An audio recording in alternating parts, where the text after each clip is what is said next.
if you can put this up. There was a memorandum that came from the city's planning department.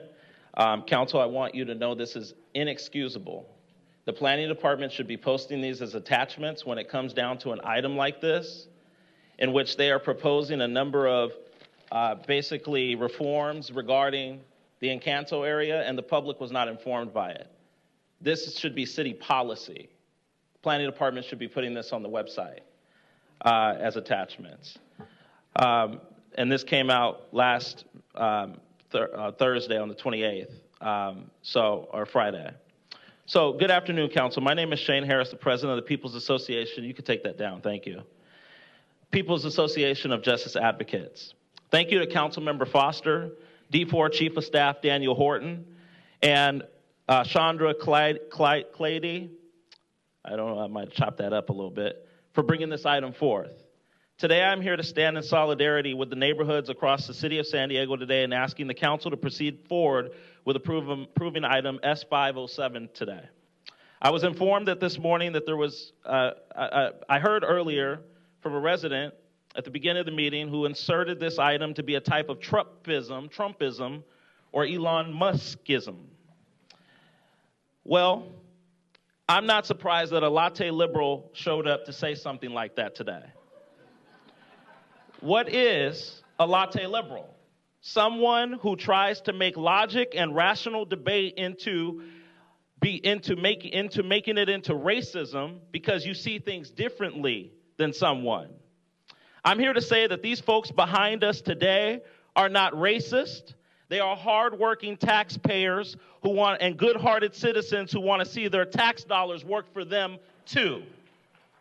The city's bonus ADU program started maybe with some good intention, such as increasing small-scale housing projects that include income-restricted housing.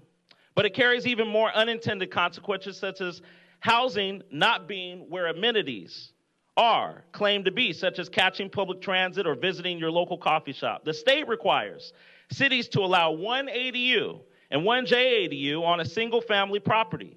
San Diego is the only city in the state that has gone beyond that requirement. We allow and even encourage what is essentially unlimited numbers of ADUs on a single-family property. You've seen the examples here today, 10, 12, 24 or more units crammed into a single-family lot with no parking. And in Encanto, or other parts of District 4, where the lots are bigger, you see 20, 30, 40, even more ADUs on a single-family lot, again, with no parking in a community that lacks sidewalks and driveways as it is. And this so-called proximity to transit is a cruel joke. As a 33-year-old, I can tell you that. Someone who took public transit, do you really think that people want to walk a mile to get on the trolley or get on the bus? Like, let's get logical. If I didn't want to do it as a young teenager or a young Shane Harris adult, why would someone that has 3 kids and has to take each kid to a different school want to walk a mile to get to public transit that you say they will be able to access all those schools and run all those errands and get to work?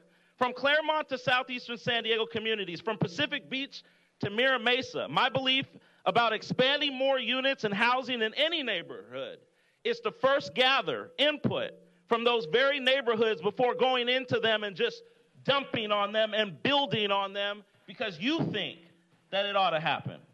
This ADU program has gone into those neighborhoods citywide and has stripped them of the views, the beauty, the neighborhood morale, and the character that they rightfully ought to have. And it doesn't make them racist to want to fight for that.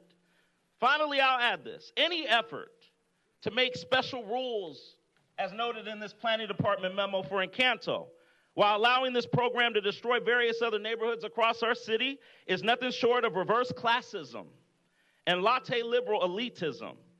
This program must be shut down as is and returned to the community planning groups citywide where they ought to have had input from Jump Street. With that being said, I'm calling on you to do the right thing and stand with neighborhoods across our city today. Allow this to go through the process that it ought to go through. Send it back to those groups citywide. Thank you for that concluding comment. Mary Soriano.